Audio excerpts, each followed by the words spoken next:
Exam में अक्सर question आता है, उदासीनता वक्र किसे कहते हैं। उदासीनता वक्र से आप क्या समझते हैं, विशेषताओं को बताइए या चित्र सहित स्पष्ट कीजिए। देखिए, उदासीनता वक्र को इंग्लिश में बोलते हैं इंडिफरेंस कर्व।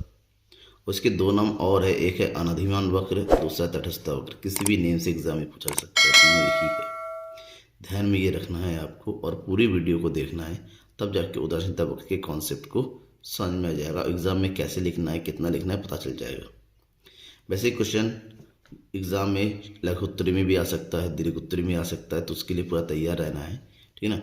मैंने पूरा कंप्लीट बताया हुआ है इस क्वेश्चन में। दीर्घ उत्तरीय की तरह आप उसको लघु उत्तरी बना के लिख सकते हैं। तो कैसे लिखेंगे, चलिए हम शुरू करते हैं। सब्सक्राइब नहीं किए चैनल को जरूर कीजिएगा। उदासीनता वक्र विश्लेषण का कॉन्सेप्ट देने वाले थे professor Higgs and professor Allen. इन्हीं दोनों ने उदासीनता वक्र विश्लेषण को जो है प्रतिपादित किया था, इसके बारे में विचारधारा प्रस्तुत किया था। उन्होंने उदासीनता वक्र में क्या किया, उपभोक्ता के व्यवहारों का अध्ययन किया, जहाँ पर उन्होंने ये देखा कि दो वस्तुओं का संयोग तैयार किया जाता है। अगर वह सेम आवश्यकता वाली होती है तो उपभोक्ता किसी भी संयोग को विशेष वरीयता नहीं देता है। तो क्या है इसके बारे में कि उदासीनता वक्र दो वस्तुओं के विभिन्न संयोगों से संबंधित उपभोक्ता व्यवहार की व्याख्या करता है। इसके अंतर्गत उपभोक्ता व्यवहार का अध्ययन होता है और ये दो वस्तुओं की विभिन्न संयोगों को बताता है।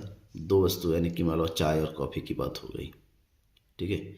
वस्तु आलू और टमाटर की बात होगी, आलू प्याज की बात होगी, यानी कि किसी भी दो वस्तु जब उपभोक्ता उसका उपभोग करने वाला होता है उसके लिए आवश्यक होती है।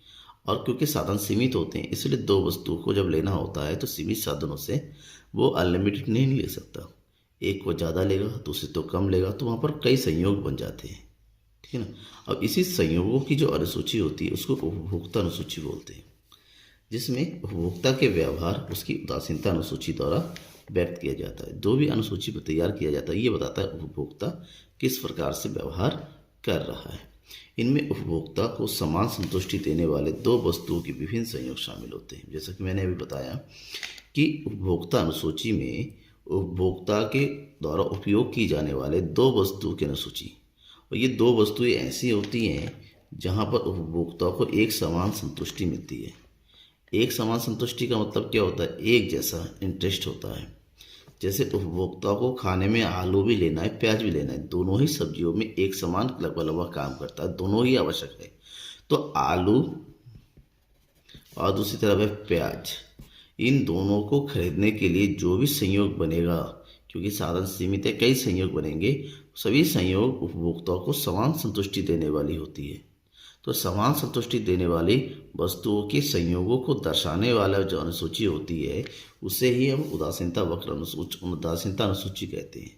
इसको अगर हम डेफिनेशन में प्रयोग करें कि इसका अर्थ क्या लिखे, सटीक अर्थ बताइए, एक नंबर में आ जाता है ना उदासीनता वक्र किसे कहते हैं।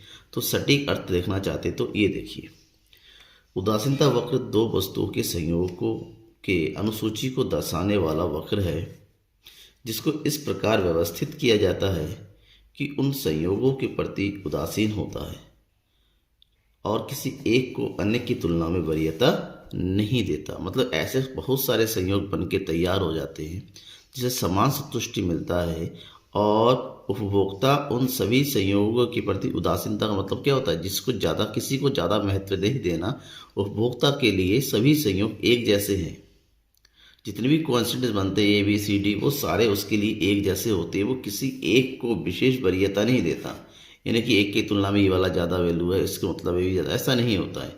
सभी पॉइंट, सभी संयोग उपभोक्ता के लिए कैसे होते हैं, एक जैसे होते हैं। जैसे एग्जाम्पल मैं बताऊँ, जैसे उदाहरण दिया हुआ है वस्तु एक्स और वस्तु वाई, दो वस्तु की बात कर लेते हैं।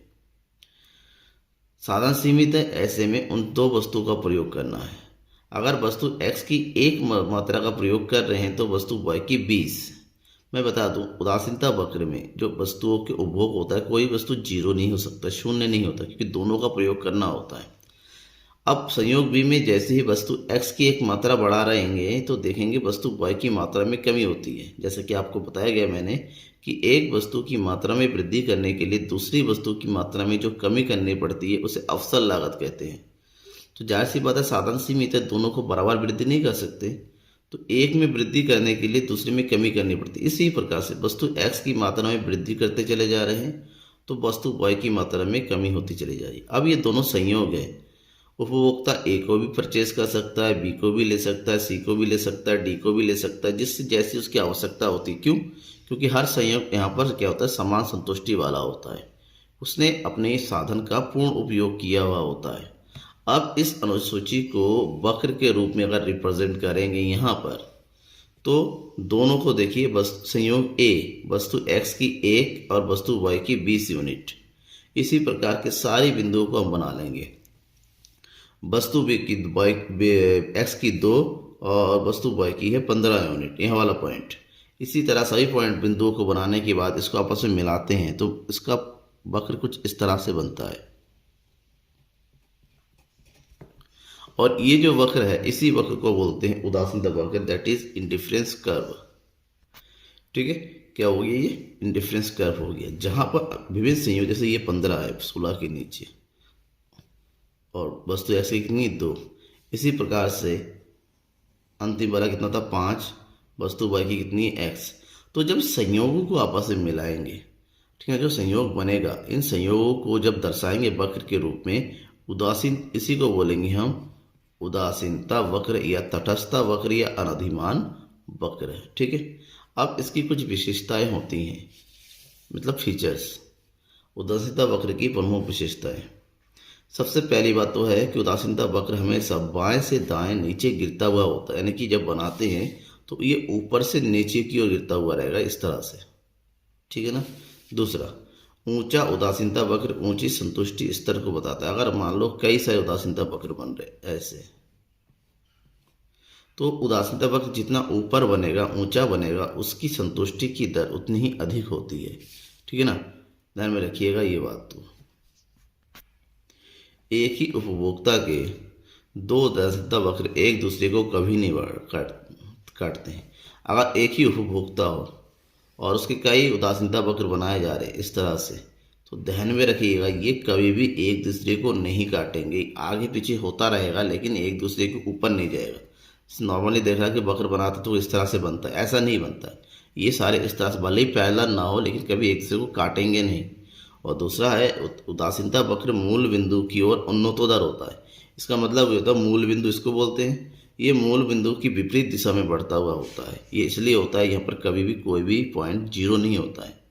किसी वस्तु का उपभोग हम शून्य नहीं करते, इसमें ये ना ही वाई एक्सिस को छुएगा ना ही एक्स एक्सिस को छुएगा, ये उसके साथ लगभग मिलता हुआ आगे की ओर बढ़ता हुआ चला जाएगा। नेक्स्ट, उदासीनता वक्र गोलाकार भी हो सकता है, यानी कि उदासीनता वक्र सीधा ना आके इस तरह से गोलाकार भी हो सकता है। ये डिपेंड करता है वस्तुओं के संयोगों के ऊपर, किस प्रकार के संयोग बनके तैयार होता है। ठीक है ना। तो ये इम्पोर्टेंट टॉपिक है, इम्पोर्टेंट क्वेश्चन है, इसके लिए मैंने अलग से वीडियो बना के आपको बताया है। क्वेश्चन को देखिए और एग्जाम में आता है। मेरे ख्याल से उत्तराखंड बोर्ड में तो 101% आएगा।